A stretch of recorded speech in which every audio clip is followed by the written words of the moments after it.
fantastical, so unpredictable, here on the SNL Network.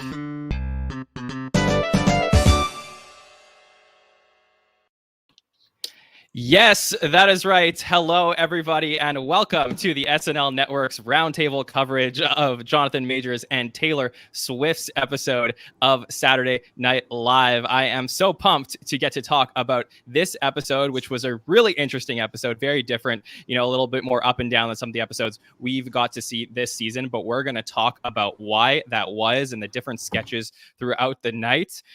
Introducing our panel for this evening's show, joining us is the great Bill Kenney. Bill, how are you?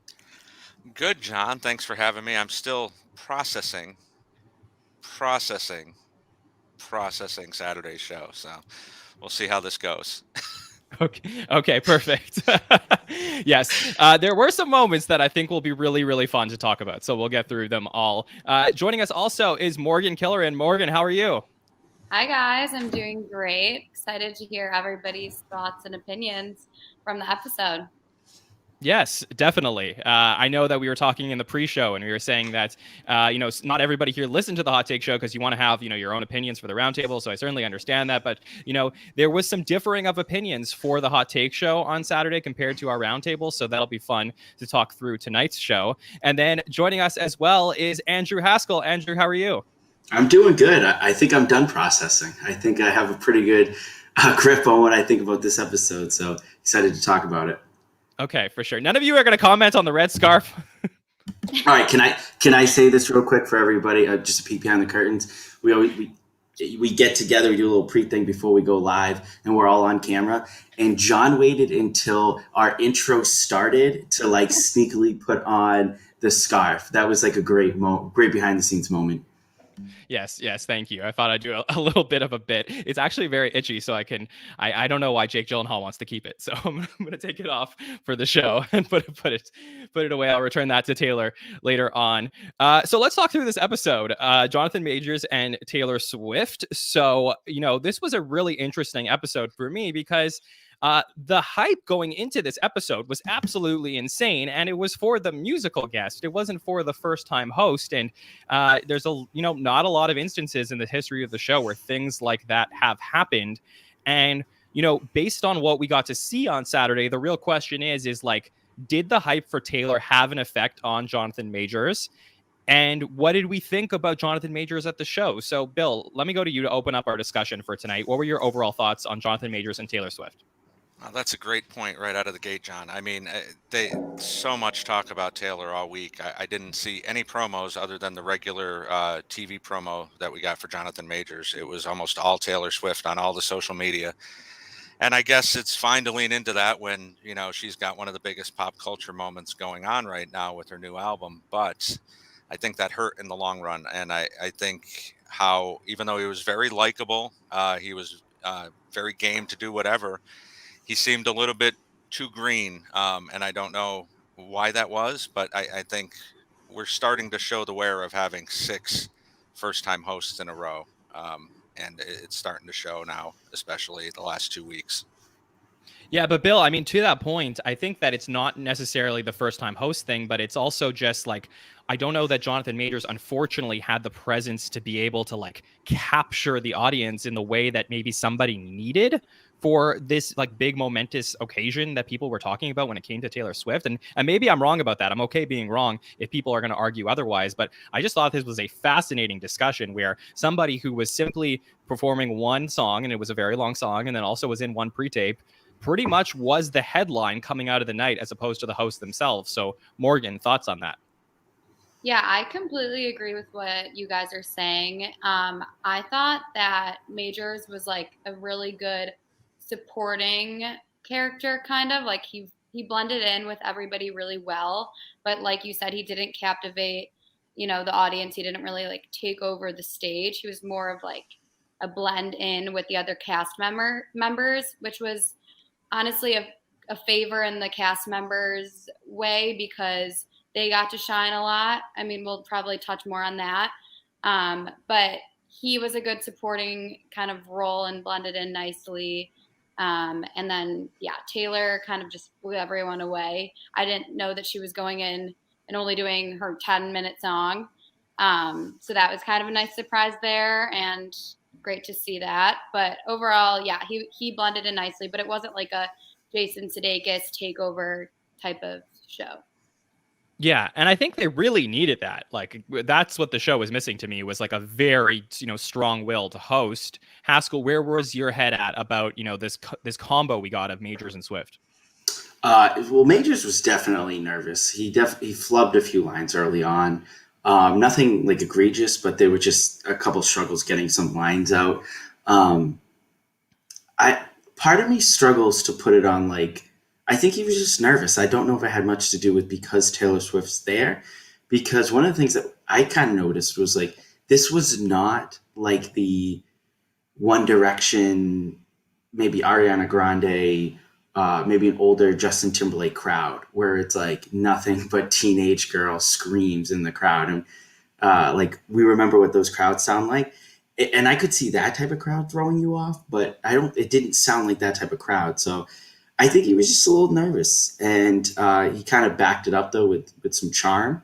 But it's funny because last week we were talking about, and you had kind of reported that they were nervous about Kieran Culkin.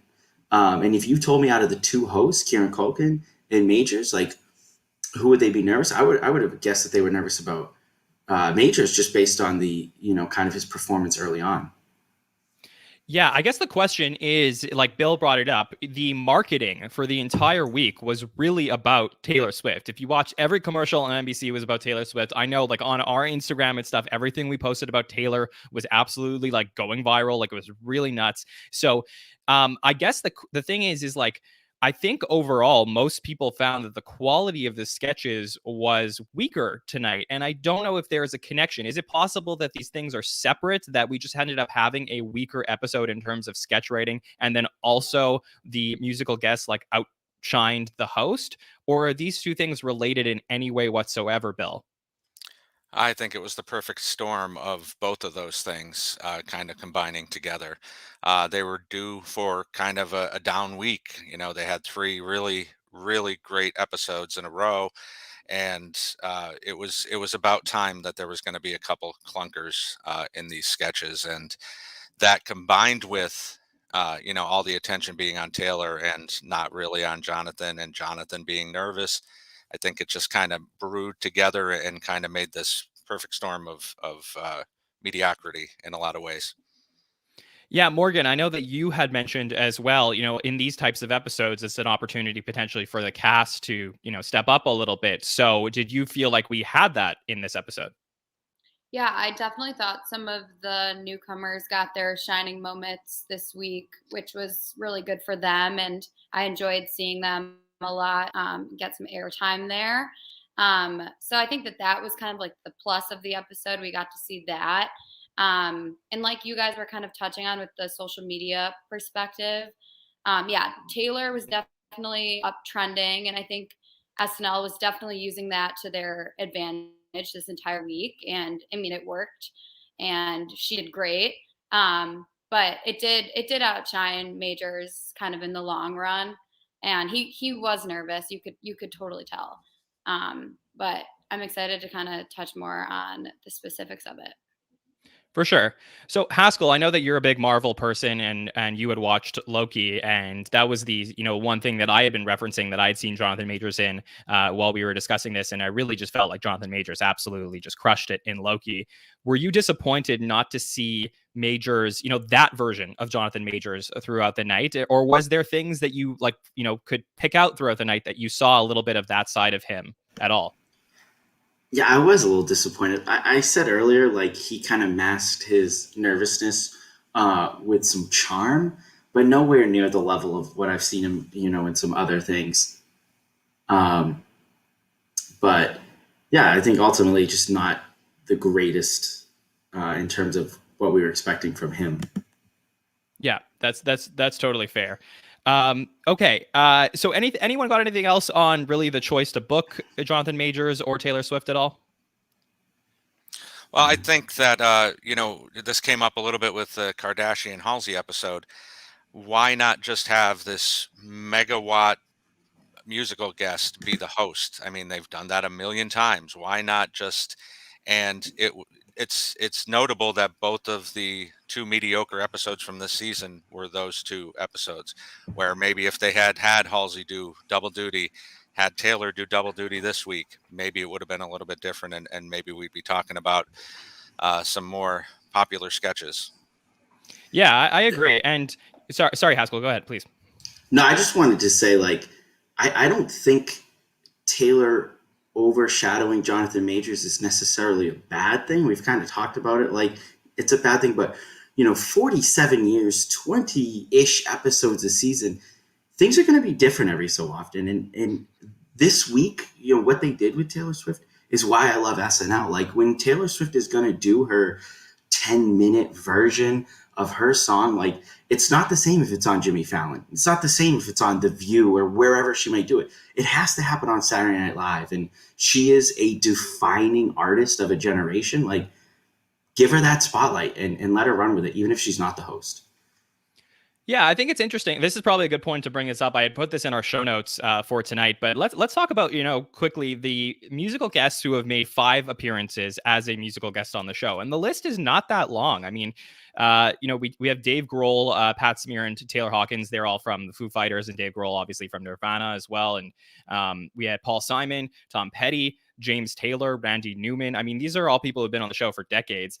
Beck. And then, if we're talking about more modern artists, Adam Levine with Maroon 5, Kanye West, Eminem, Rihanna, Miley Cyrus, Dave Matthews with Dave Matthews Band, Gwen Stefani, Chris Martin with Coldplay, and Arcade Fire. So, I mean, it's not a crazy long list. You would think in 47 years, we'd have a ton of people that would play the show 5 times. But, this is a former host. This is somebody who has been a musical guest 5 times. This is somebody who was in the Californian sketch in SNL 40. So Taylor Swift clearly means a lot to the show. Morgan, I know that you had mentioned that you're a fan of Taylor. So did it mean a lot to you to get to see her perform, this major performance we got to see? Not Major's performance. Yeah, no, I thought that she killed it, and I was not expecting her to do the 10-minute one and only do that one. And I think it was kind of like a mic drop after that. Like, she came there to sing that, and she wanted the world to see that. And SNL, like, definitely capitalized on that, which worked in Taylor's favor and SNL's favor. So I thought that it was appropriate for her to do that 100%.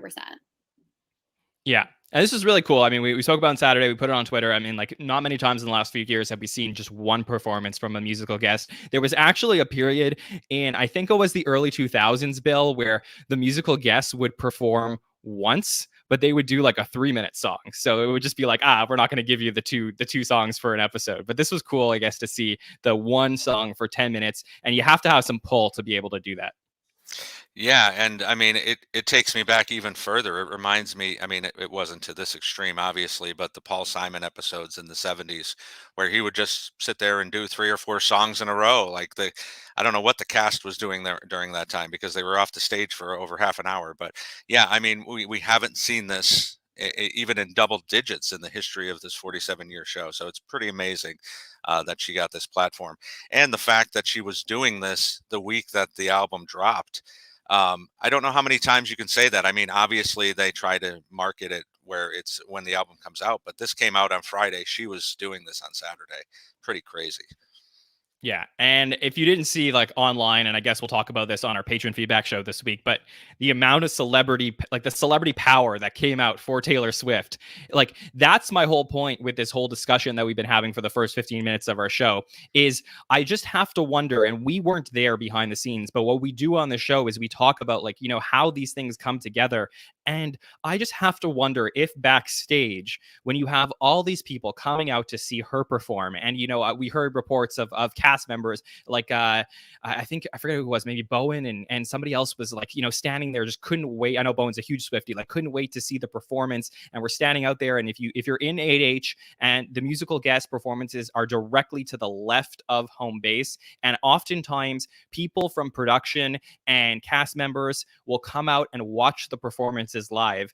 And it just almost felt like Jonathan Majors was the warm-up act for a Taylor Swift concert in a way on Saturday. And that's so unfortunate because he's a really talented guy. And I just worry that may have affected the quality of the show. And it's something that we asked our listeners on Instagram. So I'm going to give you those results later on in the show, what people actually thought, if they really felt like the Taylor stuff affected Jonathan Majors throughout the show. Okay. You guys want to get into the cold open? All right, let's talk about it. So we talk about the cold open every single week. Not every week is the cold open going to be the most amazing thing we're going to see. This was an interesting one because when we get, we saw our dress rehearsal rundown earlier in the day on Saturday, and it seemed like this cold open was still being written. And it was one of the decisions that we've seen, far too often over the last few years, which was let's take a bunch of ideas and shove them together. So, Bill, thoughts on the cold open we got to see? Are you sure? give it to us. Yeah. Honestly, what a hot mess this whole thing was. If you want to do the Ted Cruz Big Bird thing, do it as a Weekend Update bit. I know that you already had a lot going on Weekend Update, but throw 80 behind the desk to talk about Big Bird there and have Big Bird come out and talk about. You didn't need this entire nonsensical. Like, what was the point of this? What were we getting at? And isn't Ernie dead in this canon? Like. Right? Like in the David Harbour episode? Yes, exactly. He was stabbed in an alley, so how is he back and now this is Cruz Street, remember? Oh, that's true. But yeah, no, there was very little good to say about this other than Chris Redd once again salvages something out of a really not great sketch. He was so good as Oscar the Grouch. His line about Biden giving him so many stimmies that he moved into the trash can was really the only laugh I got in this whole thing. So, and I'm still not a fan of 80 as Ted Cruz. I know JAJ is getting a lot of work, but do we want to see how he does it? I mean, yeah, I would love to see him in there. I mean, I really felt like it was surprising because I was like, okay, you know what? Like, he's done 5 episodes in a row in the cold open. Obviously, he's on this incredible streak. We could use like something different. And I really missed him tonight. And like, that's just weird. Like, it's like he's just been on the show. So like, Morgan, are you with me on this? We love JAJ. Yeah, no, I agree kind of with what Bill was saying too. It didn't give me like what I wanted to like kick the show off. There were parts of it that were smart, and I love seeing Cecily playing Majori, and then we saw Chloe Feynman come in for like a millisecond about Britney Spears right at the end there. But I thought that they could have expanded on maybe the Britney part a little bit, maybe the Joe Rogan bit in there. It seemed like they kind of just breezed through it quickly just to get random points across. But I mean, it didn't really stick with me there. But I do love when they bring out a lot of the cast members and how they all interact with each other.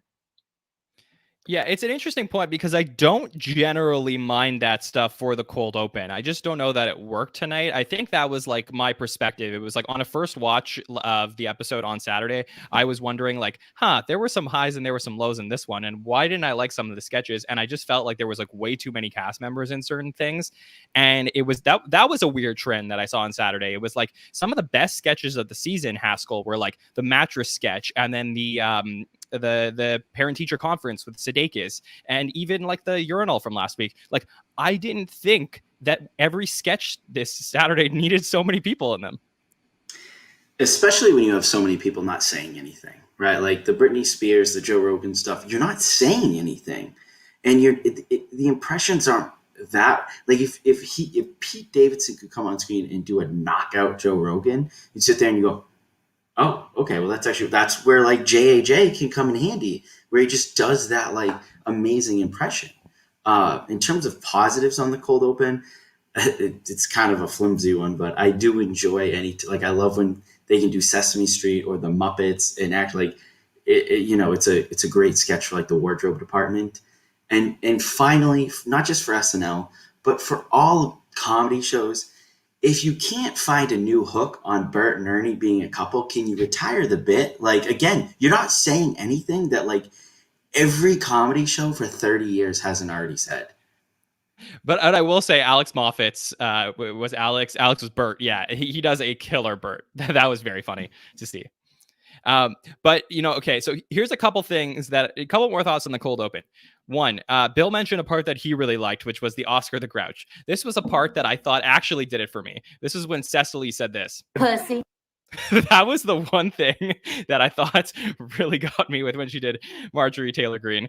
That was funny for me. But my biggest question, and I've had this debate with a few people, by text over the last 3 days, was like, should they have just turned this into a Britney Spears cold open?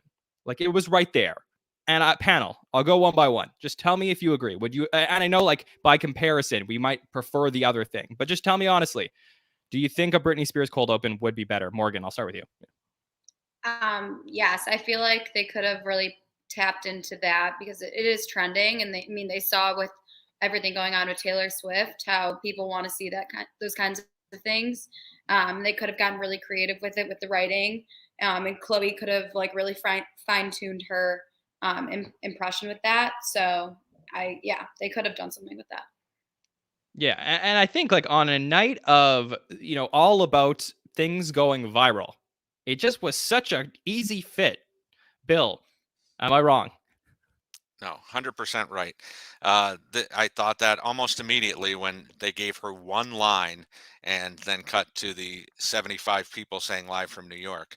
Why didn't they just flip this, have Ted Cruz come out and, talk to Big Bird and go from there? I mean, you could have found other things in the pop culture zeitgeist to fill in the blanks. That would have been so much better, and we would have got more Chloe. Never a bad thing. For sure. And I think that 80 as Ted Cruz was on the Britney Spears show, and this time they had Britney Spears on the Ted Cruz show. So it was just a weird flip that I just still don't really get it, Haskell. And do you agree or you disagree?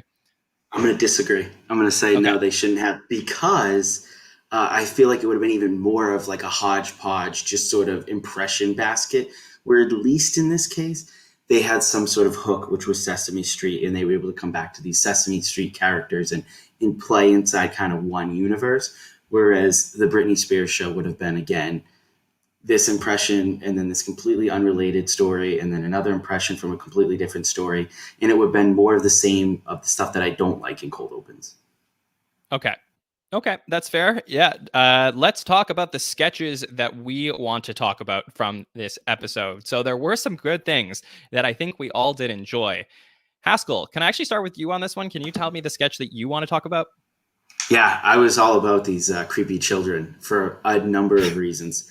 The first is, and I said this on the Hot Takes show after Kieran Culkin, which is I like that we're tapping into some slice of life stuff in different ways. The show the last few years has been very slice of life, if and only if you were a theater kid in high school. Like, it felt like that was the only thing that they could tap into. And this year we're really starting to tap into some other stuff.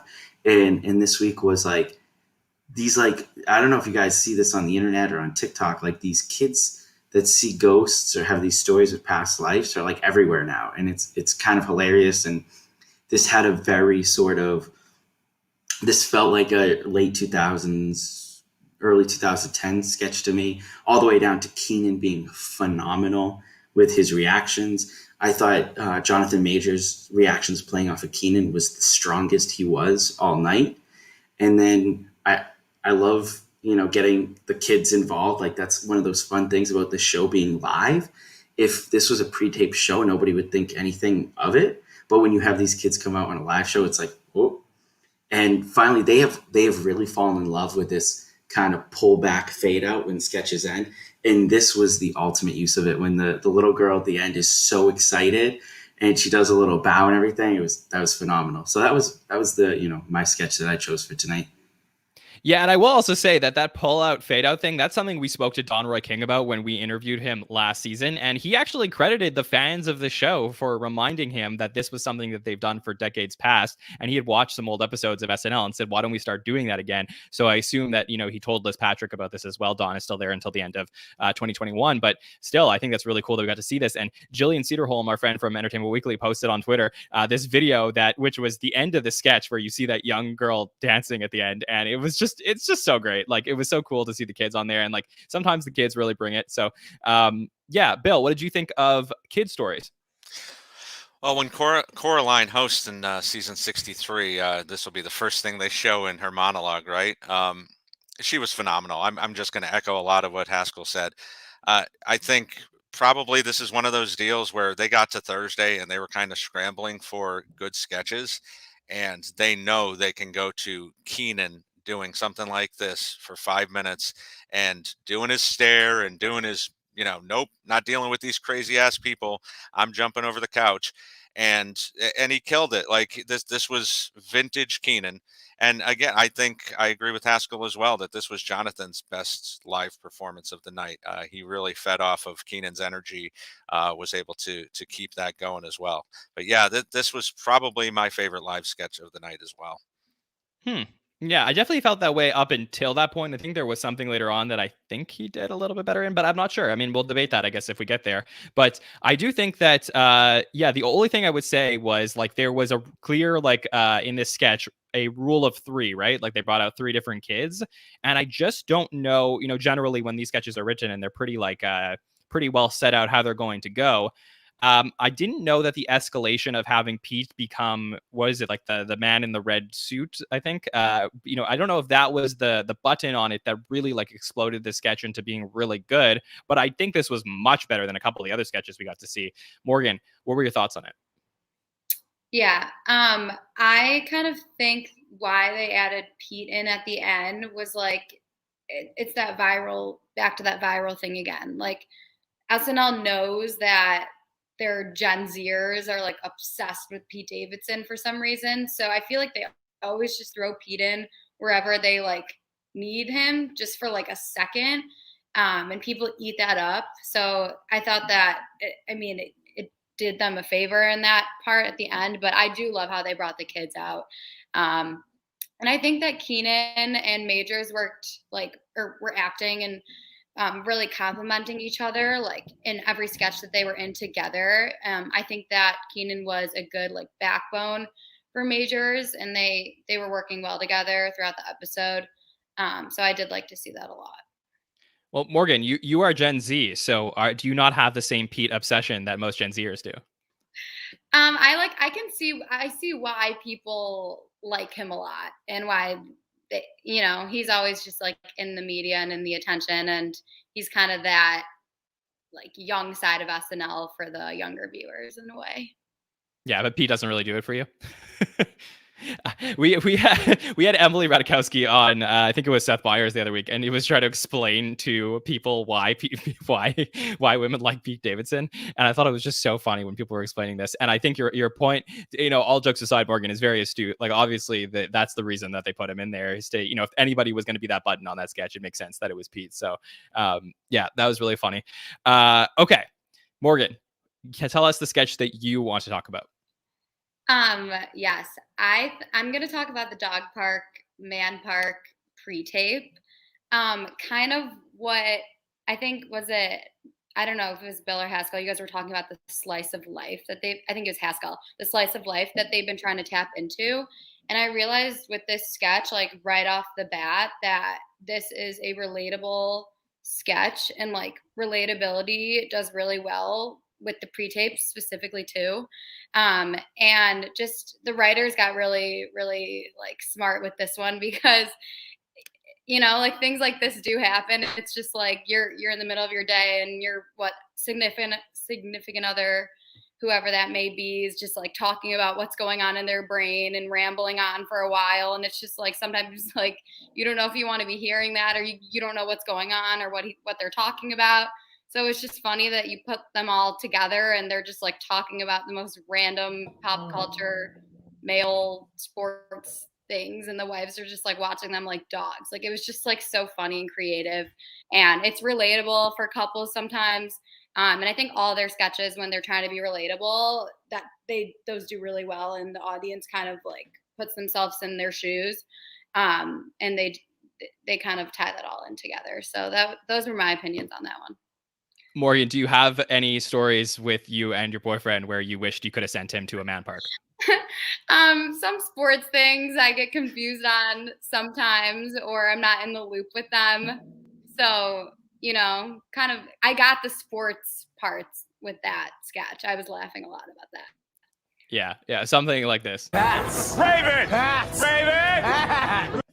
Haskell, you are that Pats person. I know it. Pats, by the way. It's kind of funny. In our previous Superfan takeover, which you can hear me and Bill on, our friend Haynes mentioned that he was starting to notice after a few years of, or maybe an extended period of time, where there was a lot of like female centric, like point of view sketches. This season is starting to kind of take a lot of like male perspective sketches. We had the male urinal last week. We have this kind of sketch now. It's kind of a different perspective, and it's just interesting to always, kind of mine through these different perspectives. And yeah, it's another example of them being a lot better this year at like being relatable in a more broad sense. So really enjoyed the sketch in that sense. Yeah, this was awesome, and it was cut from Kieran Culkin, which was obviously a much higher quality episode, I think, than most people felt. So the fact that got cut from that episode and put in this one was probably really good, because I could only imagine at that one if Dog Park for Men or Man Park was not in this episode. I mean, that would have sucked. So I think it was really great great to have it, and there were just so many lines that were so great. But before I play them, Bill, tell me what you thought of this sketch. Well, they both touched on it. I mean, they're tapping into these unspoken things about men, which we haven't seen in a long time on SNL. So it's kind of funny to see that. Although the men's underwear sketch a few episodes back did not hit for me. That was the one. Yes, that was the one that did not work. That did not make any sense. But my wife laughed a little bit too hard at this one, like, and tapped me on the arm and was like, see, we have our wing nights with the boys, so we'll go out and that's when we yell Marvel at each other and things of that nature. But yeah, this was relatable, very funny.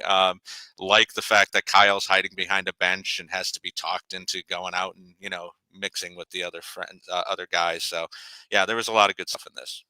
Yeah, timid Kyle was very, very funny in this. But Bill, you had mentioned it. This line was so funny. Marvel. Marvel. Marvel. Marvel. Marvel. Marvel. Marvel. Marvel. Marvel. And it was the slow build. It was like the slow thing, and it was just like it was like looking at SNL's schedule this season. Just Owen Wilson, Jonathan Majors, Simu Liu popping up as they were going Marvel, Marvel, Marvel. That one was really great. There was also this one, which I thought Andrew Dismukes absolutely crushed. Rick Morty. Rick Morty. Rick Morty. That we need more Andrew yelling like that. That was really great. He does a great yell. Sorry, Bill, go ahead. Yeah, Dismukes channeling Sandler. Yes, thank you. That was great. Yeah. That's a great point for sure. Yeah, you could hear that. Let's play that one more time. Rick Morty. Rick Morty. Rick Morty. That's pure Sandler. That's amazing, Bill. That's a great call. Yeah, I love that.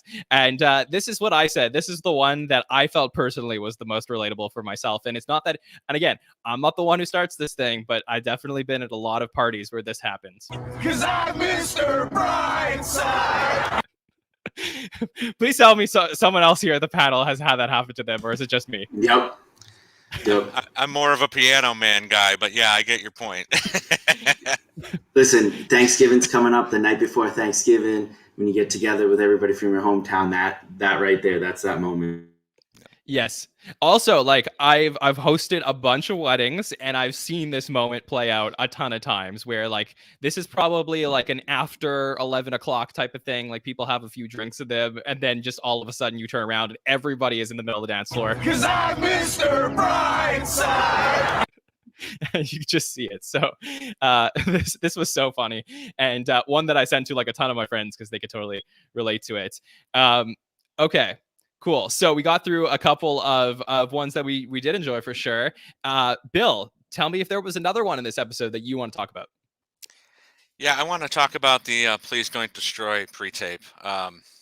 The Pete walking into their office and wanting to do a music video with these guys, and they're so excited because they're getting noticed by one of the big stars, and They think it's going to be about them being friends with him, and it immediately turns into them being the three sad virgins. And the escalation, the only time all night I think that we saw the escalation that we need for these funny sketches, even in pre-tapes, where they're dressed as Wendy, and now they're in a scene from Dune, but then of course when they cut to Taylor Swift singing the bridge about how pathetic these guys are. I think this was such a brilliant move. Not only is it very funny, but these three guys, every pre-tape they've done has been in an office, and really no introduction to any of them. So if you didn't know them beforehand, you didn't really know. So saying their names over and over again, even when you're saying that the tip of his penis is very red and things like that, you're getting their names out there for the first time. And I think that was a pretty brilliant marketing move on PDD's part. But yeah, very funny. Pretty funny that Pete has now become the stud on SNL, and he's no longer the geeky white guy. Like, so he's bashing these other geeky white guys. Wasn't he that just 3 or 4 years ago? But very funny overall. Yeah, he could definitely pull this off now compared to what he did before. Like, it's like, Ma, look at me now, the way Yeah. that Pete has grown on this show. Morgan, what were your thoughts on the Please Don't Destroy pre-tape we saw? I thought that it was funny how how Pete's this like big shot now, like, and they were stunned that he like asked them to be in the video. They were like kind of like geeky and were like just like saying okay because it's Pete Davidson, and then like cut to the chase. He's just making fun of them. But I thought the cherry on top was Taylor coming in. That was definitely a surprise. And I was watching the YouTube video again today, and all of the comments were talking about Taylor's voice and how like just that end part was like could have been a Grammy nominee, like all this stuff, how like they were just listening to it on repeat and how it was like such a hit. So I definitely thought that was a cherry on top. And then also just seeing another celebrity next to Pete Davidson is just always a plus for him and a plus for SNL, like what we've been seeing in the media weekly with Pete and celebrities and things like that. But I love the Please Don't Destroy videos. I love how they're getting writers and people behind the scenes kind of more in the sketches that aren't true cast members. And I think it's good for the viewers to be seeing that and letting them get some airtime too, because they're such funny and creative people. So to get them on camera is awesome. Definitely. And, Morgan, you brought up this line, and I think this was great. The king of Staten Island himself. Like, they're coronating Pete Davidson as he becomes the cool guy in the cast. Haskell, I think that I would love to hear your opinion on this sketch, but I know you are a Lonely Island guy just as much as myself. And I think that I've struggled personally on the podcast trying my best not to do the Lonely Island Please Don't Destroy comparisons, but it's just that they are so similar, and it's really tough not to. So are you with me on this struggle, and what did you think of this? This week was the week to do it, because it was just last week on the Hot Takes episode, me and you were discussing how long are they going to be just in the office, and I thought it was going to be longer than one more, this week. But getting them out of the office, doing a musical number, it was hard not to look at it and be like, okay, this era's Lonely Island, but it was good. It was good. I don't think it was Lonely Island light or anything like that. It was pretty good. And, I've talked at the end of last year. I talked at the beginning of this year as we got ready to kick off the show. I was a little disappointed coming into this year. I'm ready to move on to the next era of SNL. I love the cast members that have been there for a long time, but I wanted to move on to the next era.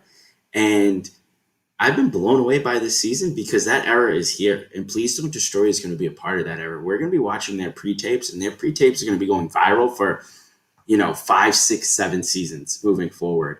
And they continue to knock it out of the park. And it worked. Taylor Swift has like this, for all the relationship stuff, has this kind of image as like a nice person, and to bring her in to do, taking some of the shots of them was brilliant. And SNL does it again with a very, very catchy song. Yeah, and it's so funny because, look, we have 3 panelists join us on the Hot Take Show, and we have 3 different panelists join us on the Roundtables, and everyone I was with on Saturday did not love this, and I was the one that was fighting for it. So it's so great to see that there's people who agree with me on this one a little bit. But the thing is like, the moments when in the Lonely Island's history, when they had T-Pain show up on the boat, or, you know, like they had Julian Casablancas show up, or whoever it was, you know, like Akon is all the way there, Justin Timberlake, like big name stars show up in their music videos. I mean, this was like the greatest. These were some of the greatest moments I've ever had watching Saturday Night Live. And I know like it's just a tough bar to clear, but like it was so cool. It was like it was like you were watching a moment that was going to be historical, listening to things like Dick in a Box and Lazy Sunday and I Just Had Sex and all those ones that were out there. Like those were moments that were like, you know, define people's like teenage years. And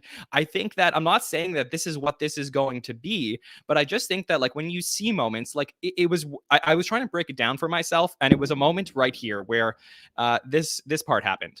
Pete, I mean, after we do the bridge. Wait, what bridge? Hey, Pete. Oh, hey, Taylor. That moment, it was exactly the moment where I just felt, okay, Please Don't Destroy is going from the three guys in the office to now these guys are megastars. And it just Taylor showing up and singing that last verse. So go ahead, Haskell, please. Yeah. You're on mute. Just mute yourself. There you go. Sorry, I muted him. Does that cut you just played not have the exact timing and cadence of A Lonely Island? Like, yes, that's my point. Yeah. Yeah, like to the T. Like you could sub in Andy Samberg's voice for Pete, and it's exactly right. Yes. Let me play that one more time for the listener. So if you're listening after the fact, I'll play that for you here. Pete, I mean, after we do the bridge. Wait, what bridge? Hey, Pete. Oh, hey, Taylor. Yeah, exactly. Bill? I agree with you guys on the Lonely Island comparisons. My other thought is the Franken and Davis stuff. This is going way back, obviously, and it wasn't, you know, pre-internet. You know, it was a lot of it was live as opposed to pre-tape, but they weren't cast members either. And they were getting a lot of play in season 2 and season 3 of the show when there were 7 other cast members trying to get work. And I find that pretty interesting and pretty intriguing that these guys are doing what they're doing. They don't have an Andy Samberg in this group, not yet. And, you know, when Lonely Island was doing it, Jorman and Akiva were not part of the cast, but Andy was, and he was a big part of the cast. So I find that difference a little interesting. Yeah, it will be interesting to see the trajectory of where they go past season 47. Obviously, we'll be talking throughout the season on something like that. Like, do they get added as cast members next season potentially? Or, you know, it depends if we get some type of purge. I really don't know. But one of the things I did want to bring up, and let me share this on screen for all of you, but we did ask a question on Instagram. We asked on our Instagram story, we said, do you prefer Please Don't Destroy in the office or out of the office? And I thought that was an interesting question because some people said they prefer them in the office. And actually 54% of our audience, and I think we had, Nicole will probably tell me after, but I think we had at least 1,000 people answer this, like said 54% in the office, 46% out of the office. So that's pretty 50-50 right now. So it seems like people are fairly unsure what they want from them yet. And I wonder if just, you know, we are going to move away from that out, like from the in the office to the out of the office stuff. Morgan, anything else you want to talk about when it comes to Please Don't Destroy? I like a good hybrid. Like, I like how they started in the office and then they went out and went to like a set or wherever else they're going to film based on the writing. But yeah, I think a good hybrid's good. But yeah, overall, this pre-tape was awesome. All the dynamics were spot on and the writing of the song is super catchy and creative. So yeah, overall it was great. Yeah, and our friend Ken in the chat says, I have a feeling they were originally going to be added until the show got a little bit of backlash, and now that they've proven themselves, they could be in the cast next season. And that is a very good point, because before the season, we actually heard on, I believe it was a Reddit post, that Please Don't Destroy was going to be in the cast, and then they were added just as writers. So you have to wonder if, that was probably some of the thinking there. So here's a question I want to ask the panel, and it will transition over to our discussion of the sketches or moments that I want to talk about, because I want to talk about what we got to see on Weekend Update with Sarah and Aristotle. Both pieces were their debuts on Weekend Update, and both pieces were co-written by the Please Don't Destroy guys. So I thought that was pretty fascinating that they had an impact on two of the biggest moments of the night.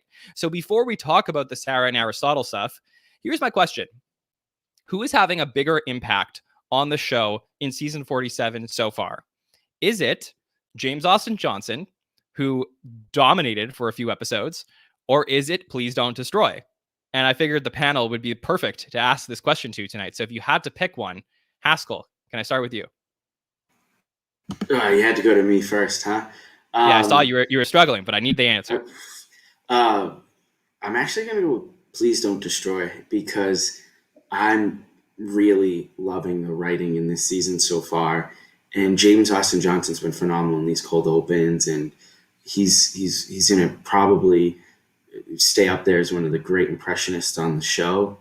But to me, the writing this season has been phenomenal, and to learn that they're not just writing their own stuff and they're involved in other stuff, that's huge. I think these guys are going to be big voices for the show moving forward, like I just said. So yeah, I'm going to go Please Don't Destroy. Okay, Morgan, what about you? Please Don't Destroy or James Austin Johnson? Who's having a bigger impact on season 47 so far?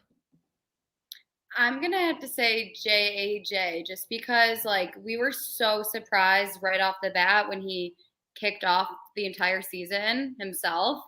And usually we don't see that from a newcomer, but I think that he's really proven himself, and he definitely has a place to stay here as a full-time cast member, 100%. He blows everyone away every week with different impressions and different sketches.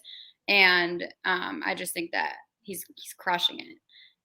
But that is, I mean, it's hard to choose, but I'm going to have to go JJ. Yeah, that's what we do here. We ask the tough questions on the roundtable. So, Bill, over to you. It's really, really close, but I'm going to go with JAJ as well. I feel like the show has been doing great with pre-tapes for the last few years, although PDD gives them a whole new voice, which is great. But we haven't had an impressionist like this in so long, and I mean, it's so incredible to see the work he does week after week after week with different characters. And you know, the fact that we didn't know what characters he was going to be able to do. We talked about it in the preseason, that, you know, all that was online was his Trump impression, and he's come out and done how many incredible impressions. I think he's made a bigger impact just slightly. Yeah, I think that I'm going to go with Please Don't Destroy. And I think that, you know, I think we'll tie it 2-2 here. I think the chat is pretty 50-50 as well. But I think that Please Don't Destroy has had just such a major impact on the live sketches in the show this season that I think it's more impactful in a way, because I think that the live sketches in quality have been really low over the last few years, some of the lowest in the history of SNL. And, you know, just they've injected life in the show in a way that I haven't seen in a very long time from new writers. And I think that that is just, it's not only the stuff that they're putting on the screen, but it's the stuff they're doing off the screen. There's no wrong answer, but I just think James Austin Johnson, who's just having an amazing rookie season, it's really, really tough right now to like decide between those two. I have to give it to somebody who's a team of writers who are really affecting all parts of the show at this point. So, speaking of affecting parts of the show, let's talk about what we saw on Weekend Update, which was the premiere of Sarah Sherman on Update and Aristotle's character, the Laughintosh 3000. And I'll say, I thought that these two pieces were absolutely excellent. Last year, we talked about, Punky Johnson, Lauren Holt, and even Andrew Dismukes on Weekend Update. And I think Andrew did the best in his premiere last season on Update, but none of them compared to the way that these two did on Saturday night in terms of their quality and what they were bringing. Both Sarah with her, back and forth with Colin Jost, which seems like easy, low hanging fruit, but she just pulled it off so well. And Aristotle's Laughintosh 3000, I just think that the work there just showed how talented they were. So, I mean, we'll talk through the different lines and what we love so much, but I just wanted to open up this discussion from what I thought was the strongest part of the show by far. So, Bill, over to you on the Weekend Update guests we got to see. Oh, absolutely. I cannot remember the last time I loved two Weekend Update correspondents on the same episode. Can't even think of it, because there's usually one really strong and then we kind of get a dud, or we get one that's okay, but where it's a recurring character. And as far as debuts, I think you'd have to probably go back to Heidi's debut on Weekend Update for something that gave this kind of buzz. Sarah was incredible, and this is what we've been waiting for. We've been talking about for 5 episodes now going into 6. what she's capable of. It's not just the gory humor, and she's very, very funny. And if you watch any of her videos, you know this. And not we know this, but you know this. And she was phenomenal, and she played off of Jost's white nationalist characters so well. I think it was perfect. And then Aristotle was the bigger surprise to me, what he was able to pull off. So yeah, this was fantastic. Yeah, it was obviously, I mean, this line really got me. This was Sarah was talking about Colin Jost. Here, hold on. Let me just get that one more time. This was Sarah talking about Colin Jost. Colin Jost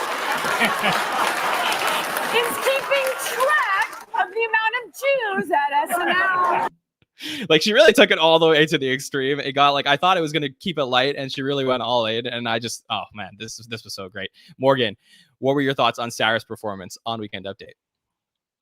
So I was very excited to see her kind of doing something on her own, because if you follow her on social media, on her Instagram, or you've seen clips from her other comedy shows or bits, she's like such a unique person and like very different, which is like her personality, and she's awesome. And we really got to see her like be more of herself kind of through this update character, obviously, which she's playing herself, but we really got to see that with Jost and them kind of going back and forth.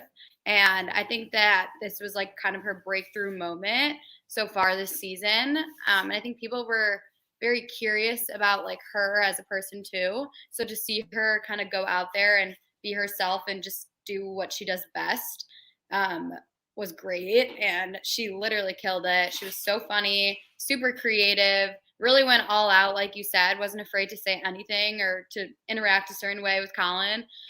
So I think that she did incredible. And this is what people were wanting to see from her for sure. Yeah. And Christian in the chat says the little interaction between Che and Jost as well, where this was great. She got you, man. You suck. So great. Haskell, thoughts on Sarah's debut on Update? I didn't love it as much as other people before people freak out. I mean, I put it as like at a B+ as opposed to an A+, where I think most people are putting it. She's so naturally funny. She came off so well. But I do have to take off points for, like you said, some low-hanging fruit. Like, she's so creative. She's so different. And what we got was an opening line about how, why is the show live? Like, I heard that like 7 years ago at SNL 40, and I've heard that before.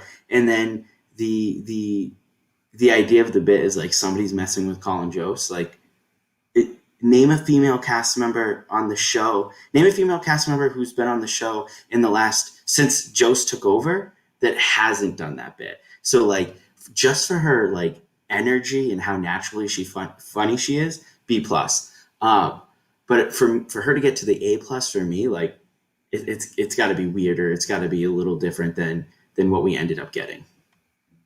That's fair. I think that one of the storylines we have been watching all season long is Sarah going to get that weird sketch on? And all we got was the mail-in testing stuff that she did with Andrew in the premiere. And we heard a lot about that sketch, that surgery sketch that was cut during the show that was apparently very gory and graphic. So I had to wonder what we were going to see next. And part of our realization of what we ended up seeing, I think, was let's just ease Sarah back into something. And then we could eventually bring out some more crazy things from her. So I definitely see your point, Haskell. I think I was just so impressed with her poise, and it was just exciting to get like the fresh blood on Weekend Update, even if the concept itself wasn't so fresh. So I definitely see your point. It's a good one. Okay, let's talk about Aristotle though. So Haskell, did you prefer the Aristotle bit? I did, because again, that just felt like such a classic, out of the box, weird, left field Weekend Update correspondent, where you're just like, who, what, when, where, why, what is this? And the voice that he was doing, like, what talent that maybe it's not that I just have never in my life like thought of like, it's one of those things in comedy where you didn't realize it until you heard it. Like, you wouldn't realize that somebody could do that impression until you hear exactly how he's doing it. And I thought he knocked it out of the park. Like, I thought that was a great bit. Yeah, it was really, really impressive, and just like the confidence to go out there and do it. I believe this was also part of his Just for Laughs bit that he has done in the past. So obviously, there's a certain comfort level, but doing it on Saturday Night Live is a whole other level of things.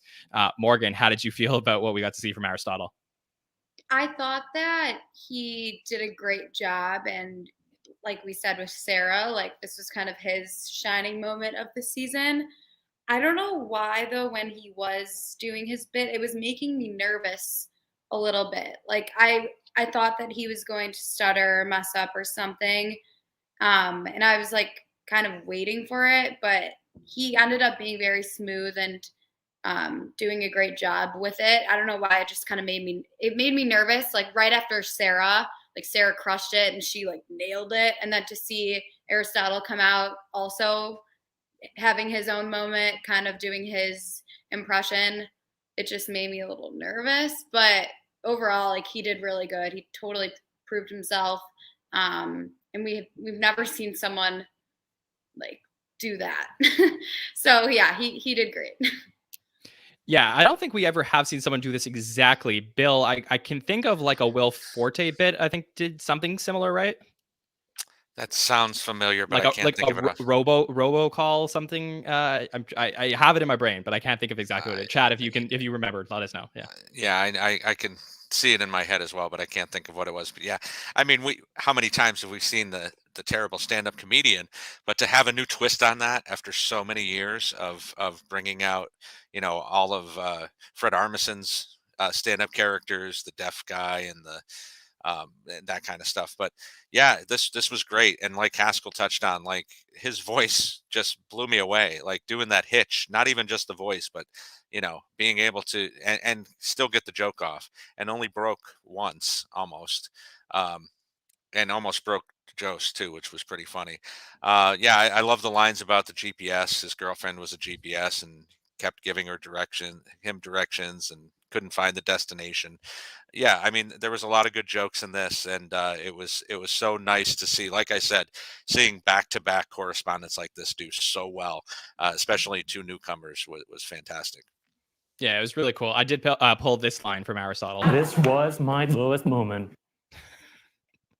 Yeah, it was really well done. Just and we put up the stuff about him talking about Tinder, and I just think there was a lot here, and I wonder if we will see Laughintosh 3000 again. Can this bit be done again, Haskell? Do you think we could see it one more time? I think I don't know if there's any bit in SNL history that couldn't be done again. Like, that's just the history of the show. I'd love to see something where he plays off of somebody else. And I know that's probably a cliche answer because it could work for everybody, but bring in somebody else, like somebody doing an impression of an established comedian or something. Maybe the next time a comedian gets in trouble for something, kind of have them bring this back. Yeah, that's fair. Okay, well, Bill, I'll send it over to you. Is there anything else from this episode that we didn't touch on yet that you want to make sure we cover? Probably just touch on the pet store ad a little bit. I thought this was pretty funny. Not to cover yet another pre-tape, but yeah, I think this was really done well. I love when SNL does this. They did this a lot in the Mulaney days with pulling pop culture references from 30, 40 years ago, and half your audience isn't going to get them. And who cares, because it's still funny. The Bone Thugs-n-Harmony thing was fantastic, and I was a big fan of them back in the day. And I think everybody played their role really well here. And having Chloe come in and buy a bone for 10 cents, and having to give a testimonial afterwards and saying how alarmingly cheap it was, and the singing was a little scary. Yeah, this worked for me towards the end of the night as well.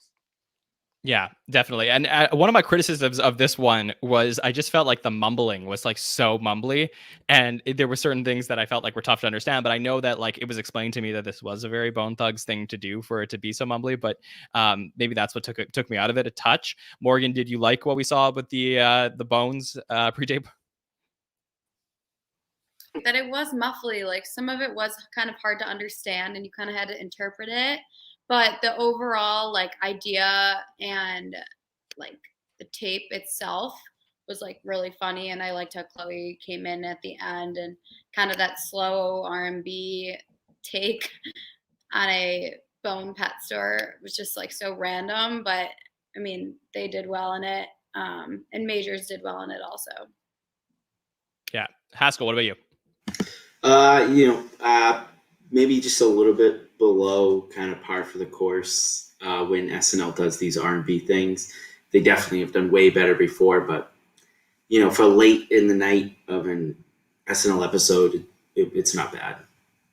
Okay.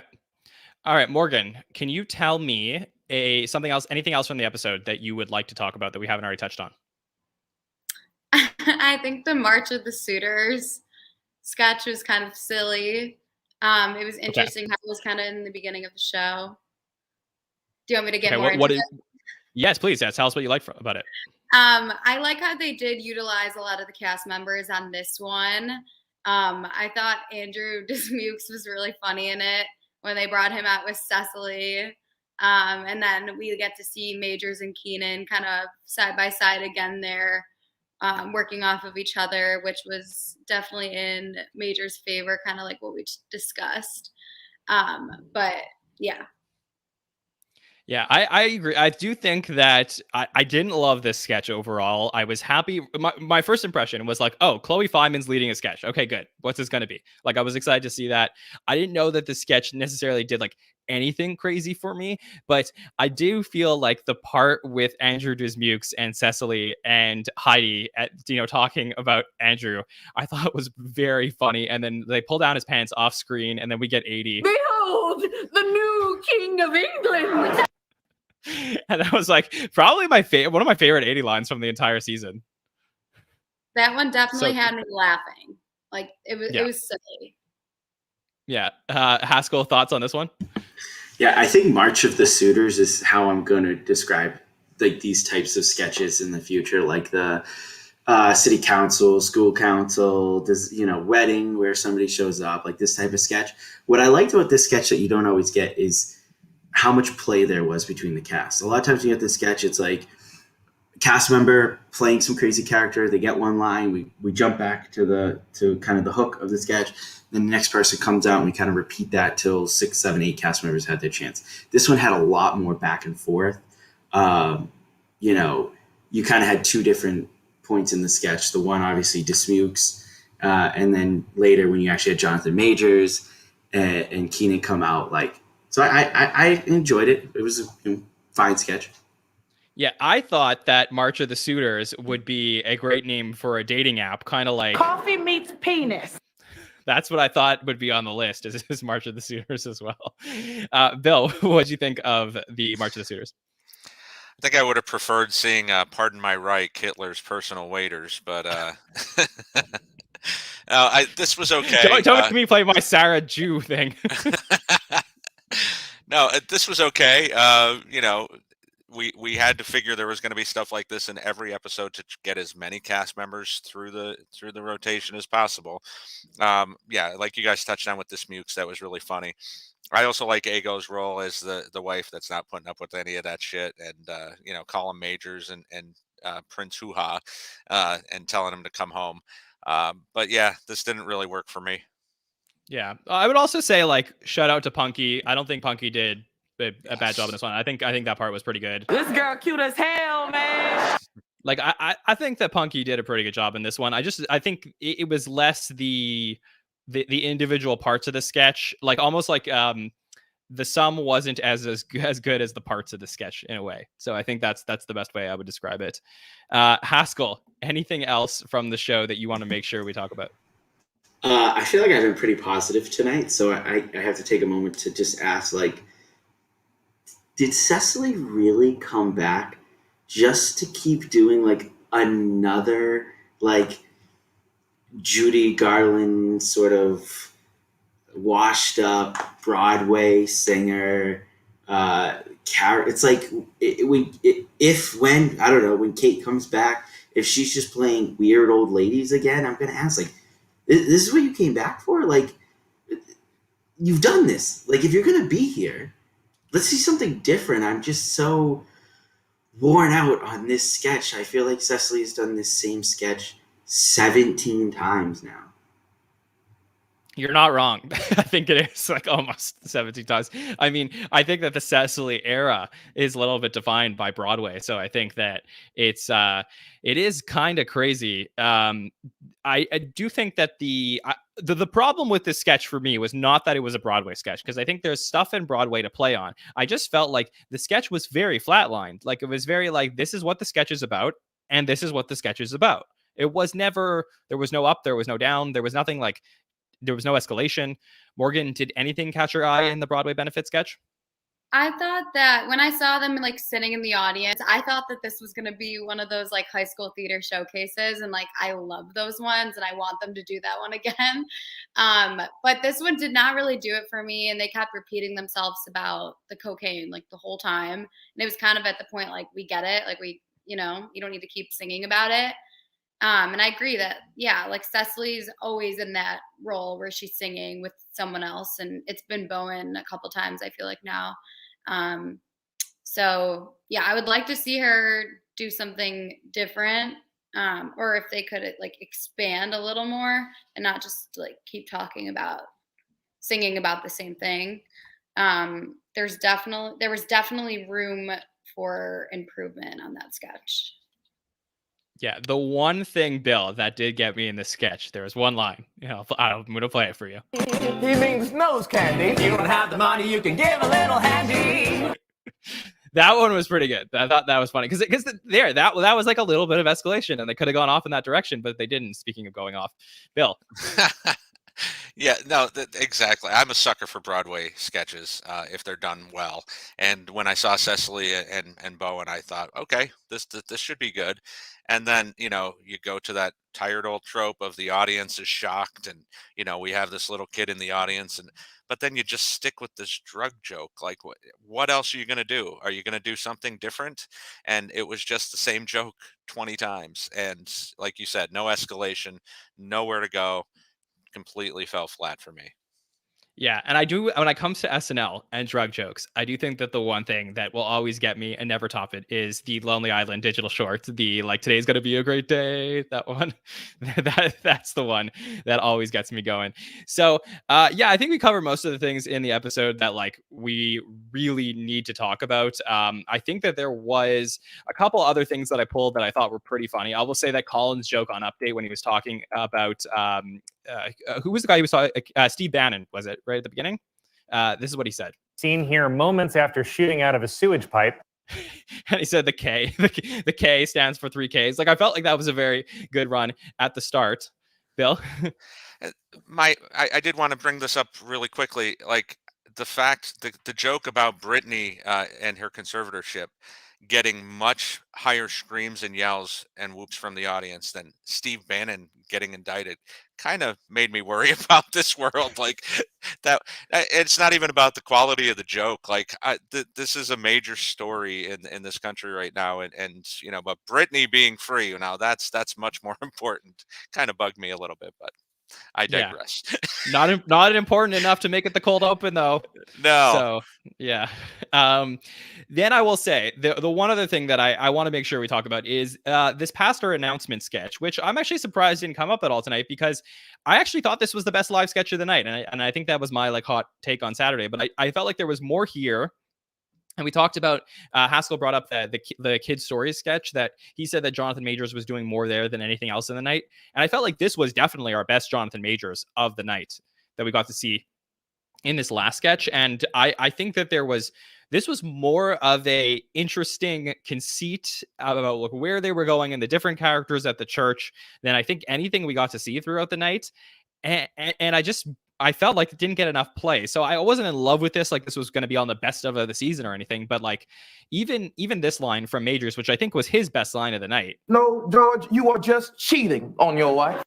Like, even the way he said that was the Jonathan Majors I wanted to see all night. And I didn't get to see that, but I think he was pretty good here. So Bill, anything on this sketch you want to touch on? This was okay. Kyle in a non dweebish role. I mean, that was kind of cool. I like the line that that she had about all the dating apps, Google Earth and Angie's List and things like that. But yeah, I mean, this didn't really work for me either. I think Majors did a fine job in it, but there wasn't a lot of jokes for me. Okay. Morgan, anything from this one for you? Yeah, I kind of agree with Phil on that one.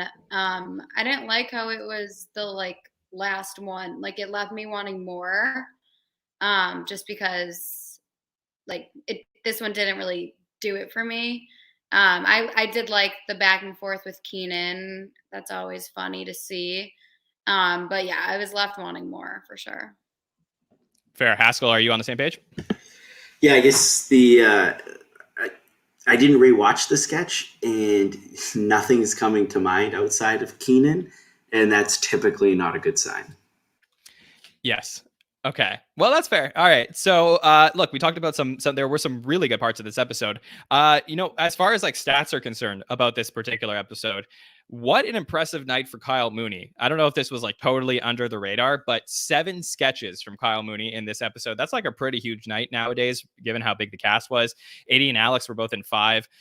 We had Cecily with 3 sketches and 2 voiceovers, but Kyle Mooney being in 7 sketches throughout the night. I don't know what happened where he just woke up and all of a sudden, we were talking a few weeks ago about why did he come back if he wasn't going to be in a lot of stuff, and it was just really cool to get to him, to show his seniority on the cast. I think he was really impressive for this night. I do want to congratulate Cecily Strong, not for another Broadway sketch, but for passing. It was Daryl Hammond to become the 4th all-time leader, I'll say in 4th place among the all-time leaders in sketch appearances. So she is now past Daryl. She's now behind Fred Armisen and Phil Hartman and Kenan Thompson. So still just climb up the ranks, and good for Cecily to be in there. We also asked the audience a few more questions. So panel, I'll get your opinions on this. So I know we said, Haskell, that Sarah should not necessarily have been roasting Jost, and maybe was there more to do there, but we did ask our audience. We said, next time Sarah's at the desk, who should she roast? Should it be Colin Jost again or Michael Che? So what do you think the audience said, and what would you say? I'm going to say the audience said Jost, because I think people are suckers for that. As much as I didn't like it, I would say Jost, just because I don't think the dynamic with Che would work as well. Yeah. Okay. Morgan, Jost or Che? Jost, for sure. I want to see them interact more. Okay. Bill? Jost as well. I'd prefer to see him get beat down. Absolutely. Okay. You're not the only one. All right. Here's the audience results. We had 75% say Jost again and 25% say Che. So that seems like the right thing for our audience to dunk on Jost one more time. Okay. Next up, we asked our audience, we said, did the Taylor Swift hype impact the opportunities available for Jonathan Majors? So this was the big opening topic that we had tonight, and we gave you our opinions. So let me ask the panel, what do you think the audience thinks? Do you think the audience thinks that Taylor Swift had an impact on Majors, or maybe that the episode had nothing to do with Taylor Swift on the show? So Bill, let me ask you. I think they probably don't think that it had anything to do with his performance. Okay. Morgan? I think that they do think that it did have an effect on his performance. Okay. Haskell, what about you? I'm going to say they voted yes. Okay, for sure. So I think it did. I think there was stuff we don't know, and I think it definitely had an impact, whether it was writing or production decisions. I think that the show was definitely impacted, and I'm curious what the audience said as well. So the audience said, let me bring that up on screen, and here we go. And it said, the audience said 74% said yes. Did the Taylor Swift hype impact the opportunities available for Jonathan Majors? So the audience thinks that 3/4 of the audience thinks it did. So that is really interesting, and you have to wonder what this episode would have looked like with a returning cast member or a multiple time host coming in instead, and if that would have changed. So interesting that the audience started to think that. Okay, let's talk MVPs for the episode. So we asked the audience for their MVPs. We have the top 5 from the audience. This could be cast, this could be host, could be musical guest, anybody. So Bill, give us your top 3 MVPs from the night. I'll do PDD, Ego, and Pete. Okay, PDD, Ego, and then Pete. Morgan, what about you? I'm going to have to say Sarah Sherman, Taylor Swift, and Mooney. Okay. Different. Okay, so interesting. Haskell, what about you? In reverse order, I'm going to go Pete, Keenan, MVP of the night was Taylor Swift. It was her episode. Yeah, it really was. We tried to make the roundtable not all about her as well, but some things just happen. All right, this is what the audience said. The audience said Sarah was in the lead, so I think Morgan, you said that one. Taylor Swift at number 2, Pete Davidson at number 3. Please Don't Destroy, and then Aristotle. So let me just give those for the audio listeners. Sarah Sherman was about 38%. Taylor Swift 21.5%, Pete Davidson at 13.5%, Please Don't Destroy at about 13%, and Aristotle at about 5.8%. So that is really interesting from the audience. Great night for Sarah, great night for Taylor Swift, and great night for Please Don't Destroy as well. So really, really interesting. And of course, Pete Davidson always gets some votes in there. So including for that PDD pre-tape.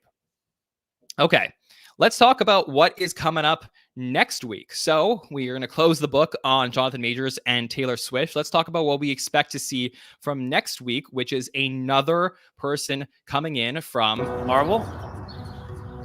Marvel. Marvel. Marvel. Marvel. Marvel. Marvel. Marvel. Marvel. Yeah, those SNL talent people were those people. So we got to see Simu Liu coming in with, and he was the star of Shang-Chi. I actually watched that movie today, so that was really enjoyable to get to see him in that movie. So, Bill, what are your expectations for Simu Liu next week? Not very high. Maybe I'm just suffering from a little bit of the Majors PTSD, but I'm just not sure with yet another first-time host, a guy who's not really been in a lot of things. I mean, this is his first major role other than stunts and things of that nature.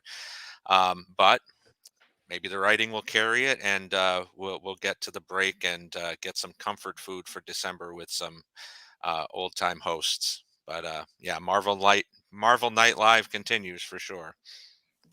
Definitely, and I also want to say musical guest Saweetie coming in. Morgan, thoughts on Simu Liu coming in? I haven't seen the Marvel movies, and I haven't really seen much of what he's been in. So I don't really know what to expect on his front, but I always love just watching the cast members shine. So I'm excited to just see what they're going to come up with for the upcoming week, because you never know. And then Sweetie is going to be fun. I feel like she'll kind of bring that like fun, energetic side out in the audience and even within the cast members. So that will be fun to see. Yeah, definitely. And our friend, her friend TJ's in the chat. He said that also Simu Liu was in Kim's Convenience for 5 years. That is a Canadian show. So yeah, very, very big part in that. Haskell, thoughts on Simu Liu coming in? I think Simu Liu is, again, he's kind of like Jonathan Majors, where I think he's really charming and has good energy. Am I worried that the same thing could happen with some nerves? Absolutely.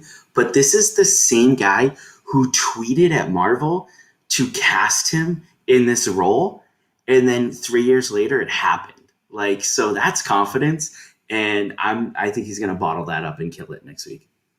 Yeah, in this role, Haskell, I mean, he was super confident. I agree. I know it's a Marvel movie, so you have your typical tropes of, this guy becoming, coming into his own and, becoming himself as he becomes a superhero. But I do think that there's an opportunity here for, this Asian person to come on in and have a really big impact. And we've seen what Awkwafina, who was his co-star in Shang-Chi, do on the show. And it'll be, that could be an interesting cameo potentially we could see. So it will be great to see what he can do next week. I'm very excited about it. And I believe it's our friend Ken in the chat said, I'm hoping that they will use his martial arts as well. So I wonder, that was a major part of Shang-Chi. So could I just ask you, for anyone who hasn't seen Shang-Chi or the Marvel movie, can you just give a little bit of like a breakdown of very, very, very quickly about what we could potentially expect from him as an actor?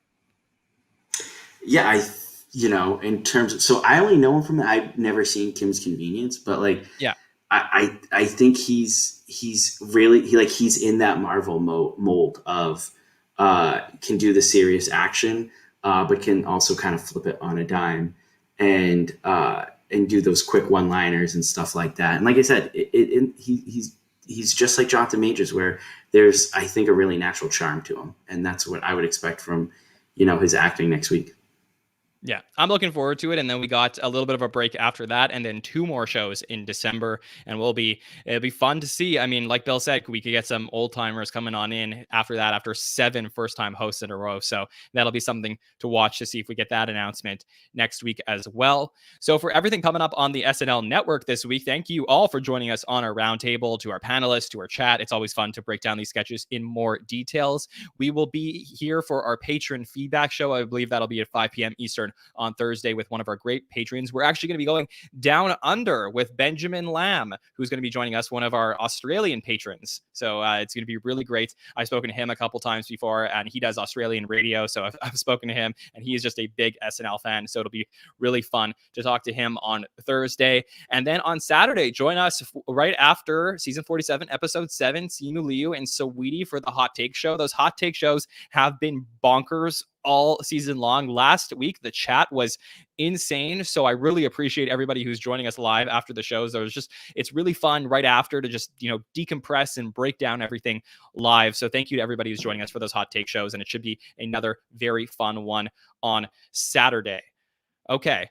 Bill Kenney, thank you for joining us on the roundtable, or your first roundtable of the season. Where can people reach out to you? Thanks for having me, John. They can find me on Instagram or Twitter at BKLove73.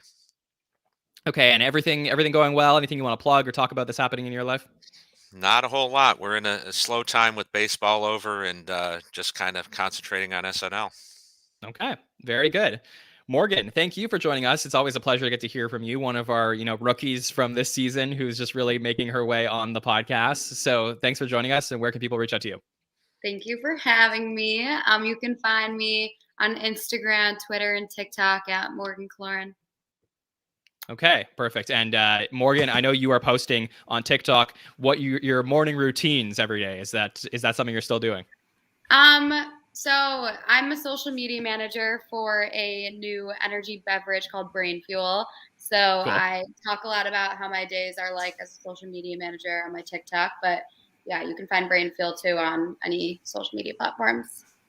Yeah, it's really fun. We get to see Morgan making her breakfast before she goes to work. There's a lot of fun TikToks on her profile. So I hope I'm not embarrassing you, because you put it out there, and I think people should check it out. You're really good. Well, SNL Network is growing on TikTok too, I've been seeing. So everyone totally interact with that also. Yeah, Nicole's for sure. I think killing Nicole's killing. Yeah, I think she started a trend this week with one of the Sarah clips. So I definitely check that one out as well. Haskell, where can people reach out to you and anything that you want to plug? Find me on Twitter at Andrew E. Haskell. Stand-up dates all over New England. So check that out. I'll be dropping those. Always tweet at me using the hashtag #GetSammy on We got to get our boy Sammy on MacGruber someday. So make sure we continue to use that hashtag. Yes, for sure. And I know you have you're very big on TikTok as well, Haskell. So I thought it'd be important to plug your TikTok. I didn't think I was until you told me. So that warms my heart. Yeah, you can find me on TikTok at Andrew Haskell Sketchy. Okay, perfect. Thank you all so much for joining us. It was really fun to get to hang out with all of you. And if you want to catch everything we are doing at the SNL Network, please make sure to subscribe. I really appreciate those subscriptions, not only here, but also on Apple Podcasts, Spotify, wherever you listen to podcasts. It really helps us grow our show. We just, reached all new levels on the podcast charts this week. So really just thank you to the audience who continues to listen to us. Just so appreciative of everything as we have been growing in season 47. You can also follow us on Facebook, Twitter, Instagram, TikTok at the SNL Network. You can follow me at John Schneider 24. And please, I mean this with all sincerity, reach out if you have any questions whatsoever or anything about the show. I love getting to speak to all of you in the SNL community. It's really just the time of my life getting to meet all of you as we are doing these shows. So thank you so much, everybody, for joining us. We will see you on our patron feedback show on Thursday.